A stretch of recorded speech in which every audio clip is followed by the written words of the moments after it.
नमस्कार मित्रांनो, मुख्यमंत्री माझी लाडकी बहीण योजनेचा अर्ज तुम्ही केला असेल तर हा व्हिडिओ तुमच्यासाठी अत्यंत महत्त्वाचा आहे। व्हिडिओ शेवटपर्यंत पहा। तुमचा अर्ज मंजूर झाला आहे किंवा त्रुटीमध्ये आहे हे कुठे पाहायचे हे आपण व्हिडिओच्या माध्यमातून पाहणार आहोत। तत्पूर्वी चॅनलवर नवीन असाल तर चॅनलला जरूर सबस्क्राइब करा आणि बेल नोटिफिकेशन ऑल करा। असेच माहितीपूर्ण व्हिडिओ तुम्हाला सर्वप्रथम पाहायला मिळतील। चला तर व्हिडिओला सुरुवात करूया।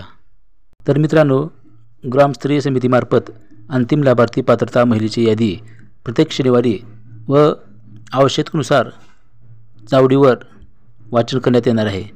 तसेच सदर यादी ग्रामपंचायत अंगणवाडी केंद्र येथे प्रसिद्ध करण्यात येणार आहे। सदर प्रसिद्ध यादी करण्यात आलेली यादीवर हरकती प्राप्त झाल्यास निराकरण करण्यास येणार आहे व तसेच डुप्लिकेशन देखील टाळण्यात येणार आहे। यासाठी गाव पातळीवर ग्रामस्तरीय समिती स्थापन करण्यात येणार आहे।